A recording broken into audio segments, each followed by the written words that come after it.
Shoot, they came early, or loud. They did what they needed to do for us to get the win. We needed stops. They were loud. I think the student section, I thought it was great. So big time environment. I think our program's got to the point where our guys deserve to play in front of an environment like that, and I appreciate them coming out. Next time, hopefully, we give them a little bit better performance. You got to give Purdue a ton of credit. They're tough. I think they're one of the most disciplined. They run their stuff in the half court. They know how to attack all your coverages. But at the end of the day, the tougher team won tonight. Like, they out-rebounded us by 24. That's embarrassing. In life, in sports, team that plays harder, people that work harder in whatever field you're in, should win. And they won. They deserved to win. They were tougher. My guess is they prepared better coming into the game than we did. And we're going to have to fix some stuff. I mean, their offensive rebounding rate was 48%. That'd lead the country in a year. We've got major problems on the backboard.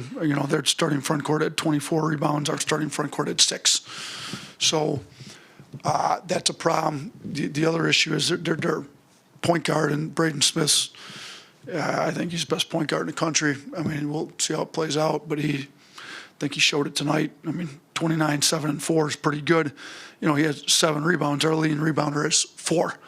So they're what they list him at. I don't want to, disrespect him at all. I'm guessing he's 5'10", 5'9", 5'10". Point guard has 7 rebounds, and our starting front court has 6 combined. So we've got issues on the glass. We knew it in our exhibition games. We knew it in our inter-squad scrimmages. We knew it up at St. John's. We did a pretty good job. We out-rebounded them by 1. I thought Mari Allen came in, was outstanding from the guard spot. Taylor Bowen was exactly what we needed him to be against St. John's, but for whatever reason we couldn't do it tonight. So until we figure out how to make tougher plays, rebound the basketball at a much higher level, we're going to have a hard time beating the best teams in the country, and I think it showed tonight. Yeah, when you talk about things to fix and how you go about fixing it, how do you work on toughness and making sure that a performance like that doesn't happen again from a rebounding standpoint? Yeah, I think that's got to be a player-led deal. I mean, as coaches, we've been doing a lot of rebounding stations, rebounding drills in practice. At the end of the day, we give our players a quote. Charles Barkley said talk about positioning and all this on rebounds. At the end of the day, it's about desire. Like, you either want the ball or you don't. And like Clough, really good player, South Dakota State. He had a pretty good game against us last year. But I don't think he's more athletic than our bigs. He had 11 rebounds tonight. So he had 3 offensive rebounds.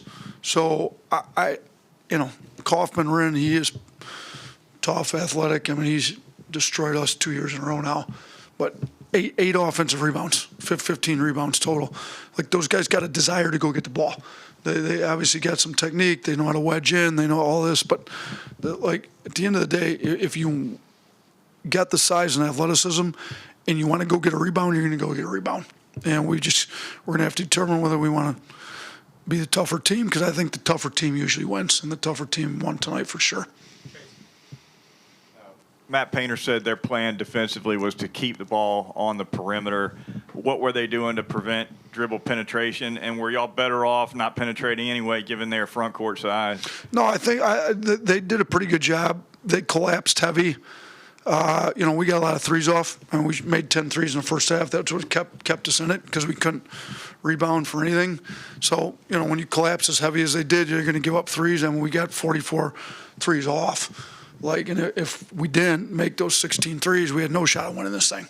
So they know, I mean, they're not as athletic as we are. So they have to do a different way. And he's smart. He's one of the best coaches in the country. He's been that for 20 years now. So, they're skilled. They've got really skilled offensive players that maybe don't have the same foot speed some of our guys do. So they packed it in pretty tight. They tried to keep it out of the lane.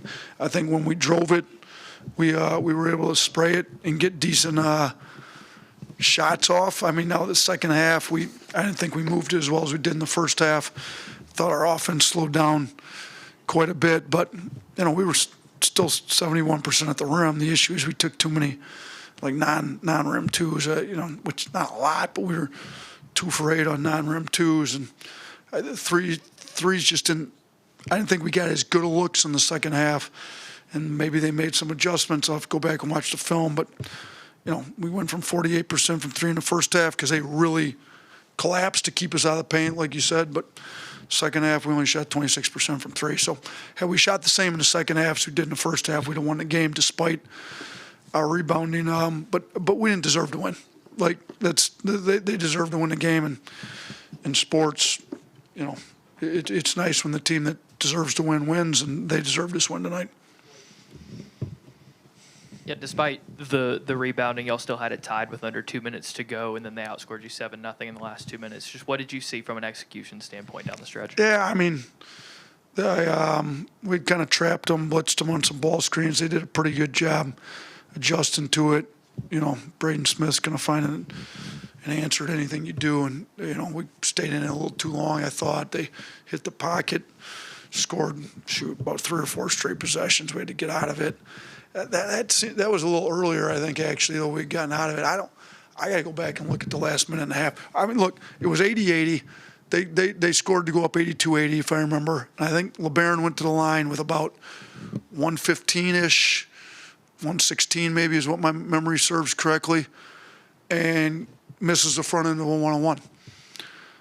We got a chance to tie it with 1:15 to go and then go down and get a stop.